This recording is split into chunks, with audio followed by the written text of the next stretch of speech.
हमने जो magnetic dipole की वजह से मैग्नेटिक फील्ड के जो दो फॉर्मूले हमने पढ़े हैं, एक हमने पढ़ा है एक्सियल पॉइंट पे और एक हमने पढ़ा है इक्वेटोरियल पे।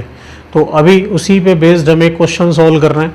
To short magnets P and Q are placed one over another. ठीक है, तो दो शॉर्ट मैग्नेट हमें दी हुई हैं। एक मैग्नेट हमने मान ली P है और एक मैग्नेट हमने मान ली Q है। ठीक है, with their magnetic axis mutually perpendicular to each other. तो हमने उन दोनों को इस तरह से प्लेस कर दिया।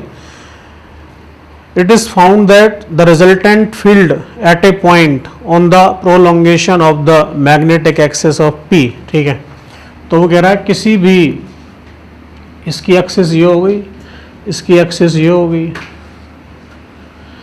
तो प्रोलोंगेशन का मतलब अलोंग द एक्सिस जो हमें फील्ड दिया हुआ है। ठीक है, तो एक की वजह से क्या होगा, इसकी वजह से मान लो यहाँ इधर मैग्नेटिक फील्ड देख रहे हैं। ठीक है, एक इसकी वजह से देख रहे हैं, तो दोनों की वजह से जो magnetic field at A point on the prolongation of the magnetic axis of P is inclined at 30 degree with this axis. ठीक है, तो इस एक्सिस से कितना डिग्री दिया हुआ है हमें, 30 डिग्री।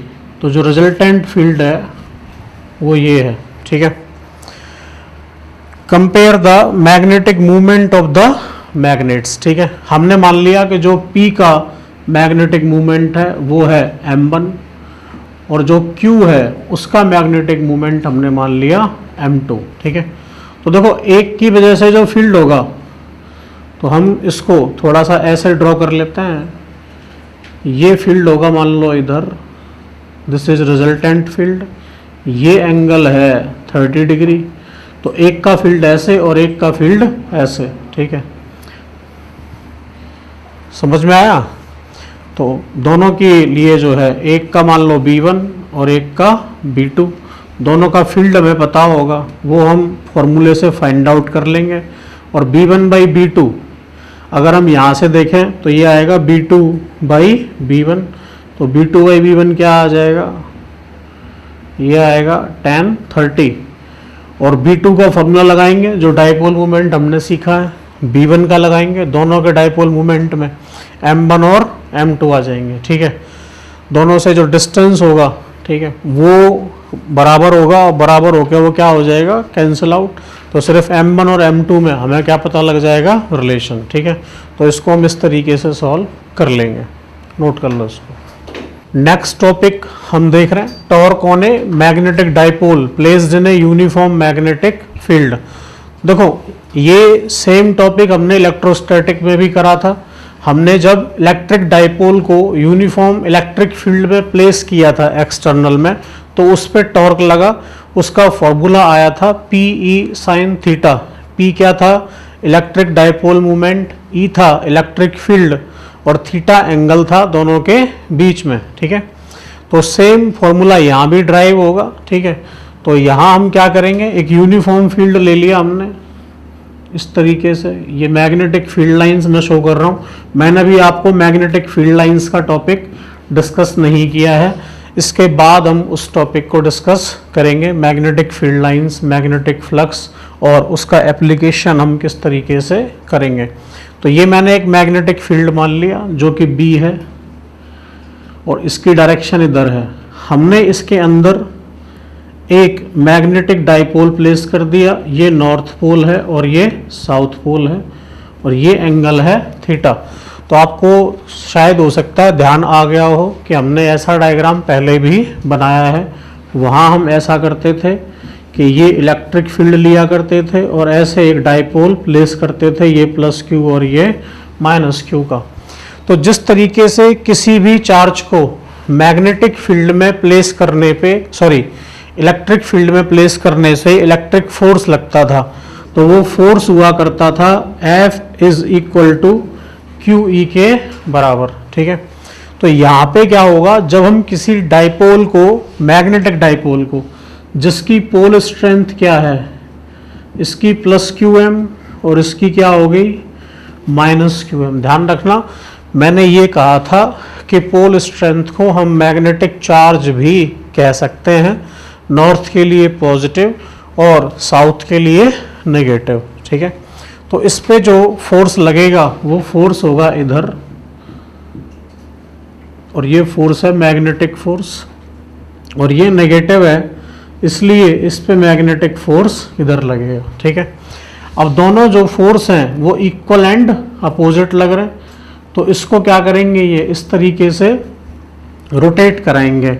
तो मैग्नेटिक जो फोर्स की वैल्यू होगी वो होगी QM इंटू बी, और जो टॉर्क लगता है टॉर्क होगा R क्रॉस F, मतलब R है इनके बीच का परपेंडिकुलर डिस्टेंस। अगर ये थीटा है और ये डिस्टेंस 2 है तो इसको थोड़ा सा अलग से मैं ड्रॉ कर देता हूँ यहाँ। ये है डिस्टेंस 2a और ये हमें चाहिए, और ये एंगल क्या है, थीटा। तो हम लिख देंगे y अपॉन 2a, तो इस ट्रायंगल में आएगा साइन थीटा। तो y upon 2a sine theta होगा, तो y की value how much, that will B 2a sine theta, ठीक है। अगर हमें परपेंडिकुलर डिस्टेंस पता लग गई तो देखो एक फोर्स इस लाइन के अलोंग लग रहा है और एक फोर्स इस लाइन के अलोंग लग रहा है, दोनों की जो लाइन ऑफ एक्शन है उनके बीच का परपेंडिकुलर डिस्टेंस हमें पता है, तो ये कितना टॉर्क प्रोड्यूस करेंगे वो हमें पता चल जाएगा। तो ये आएगा 2a sine theta into QM into B, और QM इंटू 2a ये हो जाएगा m, ये b और ये साइन थीटा। तो ये आएगा टॉर्क, तो टॉर्क को हम वेक्टर फॉर्म में क्या लिख देंगे, m क्रॉस b, ठीक है। अब इसमें दो केस बनेंगे, एक तो थीटा जब 0 या 180 हो, ठीक है, तो इफ थीटा इज 0 और 180 तो उस केस में टॉर्क क्या हो जाएगा, 0, एंड इफ थीटा इज 90 तो टॉर्क हो जाएगा maximum, that is m into B, ठीक है। तो ये जब टॉर्क 0 होगा, अच्छा एक चीज और देख लो, फोर्स जो है वो इक्वल एंड अपोजिट है, तो हम अगर यहाँ पे लिखें कि नेट फोर्स कितना, तो नेट फोर्स तो कैसा हो गया, 0, और नेट टॉर्क भी 0 हो गया। तो नेट टॉर्क 0, नेट फोर्स 0, ऐसी सिचुएशन को हम कहते हैं कि ये जो सिस्टम है वो कैसा रहेगा, इक्विलिब्रियम में। सिस्टम इक्विलिब्रियम में दो तरीके से हो सकता है, अनस्टेबल और स्टेबल। स्टेबल कब होगा, जब थीटा 0 हो, अनस्टेबल इक्विलिब्रियम कब होगा, जब थीटा 180 हो। तो यहाँ पे हम लिख देते हैं स्टेबल इक्विलिब्रियम कब होगा, जब थीटा कैसा हो, 0, ठीक है। इसमें टॉर्क भी 0 और नेट फोर्स भी 0। अनस्टेबल कब होगा, अनस्टेबल होगा जब थीटा कैसा होगा, 180, इसमें भी टॉर्क 0 और इसमें भी फोर्स 0, ठीक है। अब देखो आप कहोगे कि दोनों ही कंडीशन सेम सी दिख रही हैं, तो फिर हमें कैसे पता लगेगा कौन सा स्टेबल और कौन सा अनस्टेबल। देखो अगर थीटा 0 होगा तो ये कुछ ऐसा रखा होगा 0 की कंडीशन में, यहाँ नॉर्थ है यहाँ साउथ है। हम इसको थोड़ा डिस्प्लेस करा देते हैं, मान लो ये यहाँ आ गया, ये यहाँ, तो इस पर फोर्स ऐसे लगेगा और इस पे ऐसे, तो ये वापस आना चाहेगा, ठीक है। मतलब हमने डिस्प्लेस कराया ऐसे और ये आना चाहता है ऐसे, तो अगर हम इसको इसकी मीन पोजीशन से डिस्प्लेस कराते हैं और ये वापस आ जाता है, ठीक है, तो ऐसे इक्विलिब्रियम को हम कहते हैं स्टेबल। क्या कहते हैं, स्टेबल। तो ये कब होगा, जब थीटा 0 है। अगर इसको पलट के रख दें तो ये हो जाएगा थीटा 180। थीटा 180 होने से क्या होगा, अगर यहाँ नॉर्थ आ गया और यहाँ साउथ, तो इस साउथ पर फोर्स लगेगा इधर, और यहाँ नॉर्थ था तो इस पर फोर्स लगेगा इधर, और हमने इधर डिस्प्लेस कराया और ये भी इधर ही जा रहा है, ठीक है। तो फिर अपनी मीन पोजीशन तक वापस नहीं आएगा। मान लो ऐसे था, हमने थोड़ा सा डिस्प्लेस करा दिया और थोड़ा सा हमने कराया, बाकी इसने खुद कर लिया, ठीक है। तो ऐसे इक्विलिब्रियम को हम क्या कहते हैं, अनस्टेबल। क्या कहते हैं, अनस्टेबल। और जो पहले बताया वो कैसा था, स्टेबल। दोनों ही केस में टॉर्क भी जीरो है इक्विलिब्रियम में और फोर्स भी जीरो है। तो ये आप ध्यान रखें, इन्हीं से छोटे छोटे क्वेश्चन जो है वो पूछ लिए जाते हैं। कोई भी सिचुएशन दे के ये पूछ लिया जाएगा कि ये स्टेबल है, अनस्टेबल है, नेट फोर्स कितना है, नेट टॉर्क कितना है। तो ध्यान रखना, नेट फोर्स और नेट टॉर्क जीरो तभी होंगे जब फील्ड यूनिफॉर्म है। कैसा है, यूनिफॉर्म। अगर फील्ड नॉन यूनिफॉर्म है तो यहाँ पे मैग्नेटिक फील्ड अलग और यहाँ पे अलग, तब फोर्स भी नॉन जीरो हो सकता है, ठीक है, और टॉर्क भी नॉन जीरो, दोनों नॉन जीरो हो सकते हैं। इस केस में क्या होगा, जब यूनिफॉर्म है तो फोर्स कभी भी जीरो के बराबर ना हो, ऐसा पॉसिबल नहीं है। फोर्स तो हमेशा कैसा रहेगा, नेट फोर्स हमेशा जीरो, टॉर्क में भी जीरो और मे नॉट भी जीरो, ठीक है। तो इस तरह के क्वेश्चन आपको यहाँ से सॉल्व करने हैं। आई होप समझ में आ गया होगा, ठीक है, नोट कर लीजिए इसको। नेक्स्ट टॉपिक हम देख रहे हैं, potential energy of magnetic dipole in a magnetic field. देखो, अगर हम किसी भी डाइपोल को मैग्नेटिक फील्ड के अंदर प्लेस कर रहे हैं, और ना सिर्फ प्लेस कर रहे हैं बल्कि उसको हम रोटेट भी करवा रहे हैं, तो ये हो गया मैग्नेटिक फील्ड का डायरेक्शन। हमने डाइपोल ले लिया, अगेन वही नॉर्थ और साउथ, ठीक है। इसकी जो लेंथ हो गई वो हो गई 2a, और हमने क्या करा, पहले जो एंगल था मान लो वो है θ1, और फिर उसके बाद इसको हमने θ1 से रोटेट कराया और थोड़ा सा इस पोजीशन में हम इसको ले आए, ये एंगल हो गया θ2।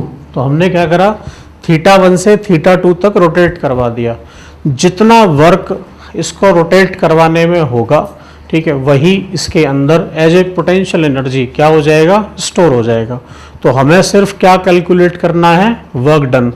देखो, लीनियर मोशन अगर हो रहा होता, मान लो यहाँ कोई मास होता और उस पर हम फोर्स लगाते और इसको हम यहाँ तक डिस्प्लेस करा देते और ये डिस्टेंस होता ds, ठीक है।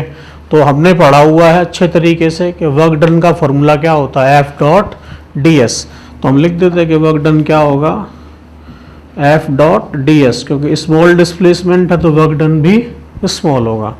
लेकिन अगर हम रोटेशन की बात करें तो रोटेशन में क्या होता है, जब हम किसी भी ऑब्जेक्ट को टॉर्क प्रोवाइड करवा के रोटेट करा रहे हैं, तो मान लो हमने उसको θ1 पोजीशन से θ2, तो एंगल हमने जो रोटेट कराया वो dθ एंगल रोटेट करा दिया, टॉर्क लगा दिया हमने टाउ।